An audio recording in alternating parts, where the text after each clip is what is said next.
whenever you are. This image here shows how communication has evolved over time, as shown the fire representing the smoke they used to communicate with other people. And then as time went on, they used written letters to communicate with other people, which was a slow process. And then into a more modern day, they started to use computers, and eventually to digital and social media that we use today. Hi, my name is Freeman, and I decided to research U.S. government communication throughout time with its citizens. Throughout time, the questions started to come up: how has the development of new technologies affected the way the U.S. government communicates with its citizens? Written letters were the first form of communication used by government officials in the United States, originally found in official government documents such as the Articles of Confederation, which are pictured here. The Articles of Confederation were the first form of government set up by United States officials in America. Written letters also are used to teach and learn languages, which overall forms the basis of all communication in America. In A Letter to My Nephew by James Baldwin, Baldwin uses the form of a letter to communicate with his nephew, and during the letter he uses emotion through words that we can't really receive through text messages and social media today. The main issue with written letters is that it's a very long process in order to write the letters and send the letters, and even a longer process to get the message back from the other person. Another issue is that it isn't very practical in modern day society, considering all the digital technology we have today and all social media.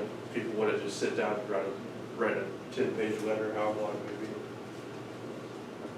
The next form of communication used by U.S. government officials is radio broadcasts. Radio broadcasts were originally introduced by Presidents Ronald Reagan and Bill Clinton. These radio broadcasts were called Saturday Conversations, which would air every Saturday morning by President Reagan and President Clinton. These radio broadcasts would last 5 minutes and would address public agendas in the United States, targeting specific policies. These radio broadcasts would reach out to citizens who aren't willing to sit down and watch the television. This picture here shows how Ronald Reagan is conducting one of his Saturday conversations for the radio. One of the main issues with radio broadcasts is it's not very relevant in modern day society.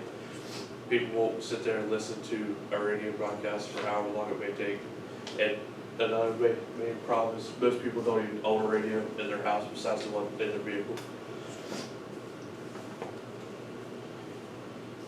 The next more modern form of communication is social media. Social media is used by almost every citizen in America and used by many government officials in America, such as Donald Trump using Twitter to update citizens on public agendas and other stuff in the United States government. Social media is a relevant source of communication today because the majority of citizens use social media at some point throughout their day.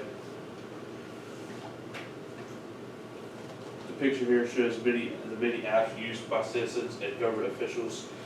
You can see they use Twitter, Instagram, Facebook, and Snapchat. And out of the 4 of those listed, the U.S. government or some government official uses at least 3 of those. Twitter, Instagram, and Facebook has an account on all 3 of those.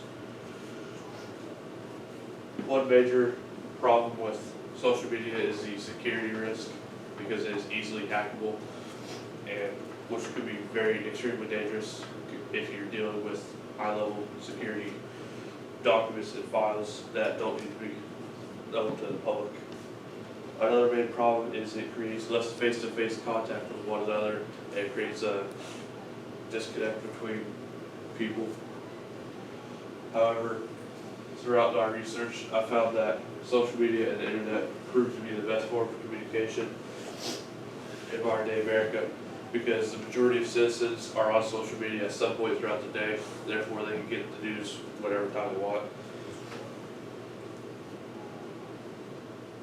The chart here shows which U.S. government officials use which social media platforms the most to communicate with citizens. And it shows that Facebook is used the most by government officials to communicate with citizens throughout their day, which proves the point that social media is the best form of communication used by government officials to communicate with citizens. And these are the work cited right here. Okay.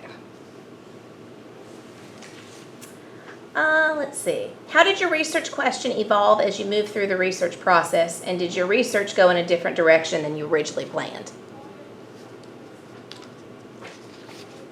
Well, originally the question was going to be how U.S. governments communicate with each other, like governments communicate with other governments from other countries. But it was too broad of a subject, and there wasn't very many works I could cite for that. So it evolved because then I started getting more specific and eventually dealt with U.S. government communicating with their citizens.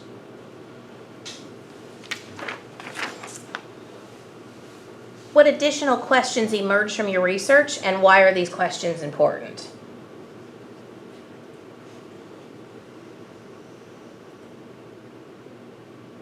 Say that question again? Yeah.